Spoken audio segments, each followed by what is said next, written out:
Do you keep putting off your goals because of procrastination or fear? In this video, I'll share 6 proven methods to finally take action, even on your toughest goals. Point 1. Small win method. Let's talk about a hidden reason you procrastinate.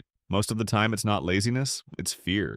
Your brain builds excuses because it's scared you might give 100% and still fail. The fix is simple. Break your goals into small, winnable steps. For example, if your goal is a 6-pack, don't start with a strict diet and 6 workouts a week. That's too much at once. Instead, start small.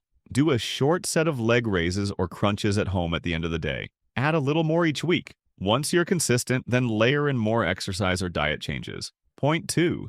Mind shift method. As I mentioned earlier, procrastination comes from your brain's fear of failing. Negative feelings make a task feel bigger and scarier than it really is, so your brain convinces you to avoid it. That dread can hit anything. A work project, studying, even a simple chore, and suddenly starting feels impossible. The key is to reframe the task in your mind. Remind yourself it's easy and manageable, and don't let the fear of failure take control. Keep observing your thoughts and feelings as they arise, and face them head-on instead of running from them. Over time, this practice helps you build deeper control over your emotions and thoughts. You start deciding how to respond instead of letting your brain dictate what you do. That's the real way to overcome procrastination and finally take action on tasks you've been avoiding. If this is helping, hit like so more people see it. Point 3. The brain dump reset. Here's a trick that works like cheap therapy to destroy your procrastination. Just write your thoughts. Don't worry about essays, reports, or perfect paragraphs. Just get it out on paper. Write your frustrations with yourself. Write your motivation. Write the things you're proud of. Ask yourself, why do I care about this task? So what if I fail? That last part is key. Giving yourself permission to choose to actually decide what to do can break the stubborn refusal in your brain. Weirdly enough, just acknowledging that you could choose not to do something often gives you the push to start anyway. Even small steps count. Jot a few lines about that essay, work project, or chore you've been avoiding. Write why it matters, how it makes you feel, or even why it doesn't matter. Seeing it on paper takes the pressure off and gives your brain space to stop overthinking and start acting. This one small habit can make starting almost effortless. Point 4. Eat the frog. You know that one task that's been hanging over your head for days, maybe weeks? The one you dread thinking about? That's your frog. It's uncomfortable, annoying, and your brain wants you to ignore it. Mark Twain nailed it. Eat a live frog first thing in the morning, and nothing worse will happen to you the rest of the day. The idea isn't gross frogs. It's about tackling your hardest, ugliest task first. For example, maybe it's a work report you've been avoiding, an email you keep postponing, or a messy room you can't face. Don't just think about it.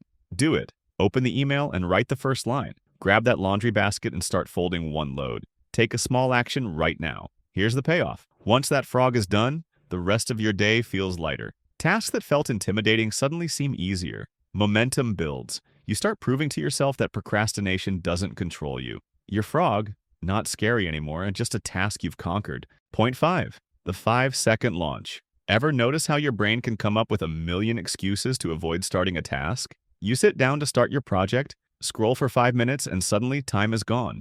That's why the 5-second rule works. Count down 5, 4, 3, 2, 1, and just move. It doesn't matter what task it is. Starting a work report, launching a side project, or hitting the gym. Just start. Momentum is everything. The hardest part is beginning. Once you take that first step, even a small one, your brain switches from overthinking to action. You'll notice your stress ease, your focus sharpen, and the task that once felt impossible suddenly feels manageable. Don't give your brain a chance to talk you out of it. Act first, think later. Starting isn't about being perfect, it's about proving to yourself that you can.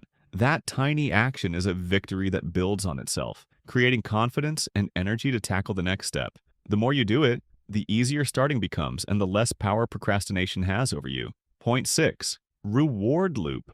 Most people wait for motivation before they start. That's backwards. Motivation is built, not found. The fastest way to build it is to train your brain to expect a win after the work. Focus alone won't save you. Willpower runs out fast. What keeps you moving is effort paired with a reward, but only after you've finished. Finish the report, launch the project, hit your workout, then give yourself the reward. 20 minutes of gaming, a walk, a snack, whatever fires you up. Every time you do this, your brain starts linking hard work to positive outcomes instead of dread. You're not bribing yourself. You're creating a feedback loop. Over time, that loop turns focus into momentum, momentum into consistency, and consistency into habit. Starting feels easier. Sticking with it feels natural, and finishing becomes satisfying. You're not just working, you're rewiring your brain to win. If you find this helpful, hit subscribe and tap the bell so you'll see more videos like this.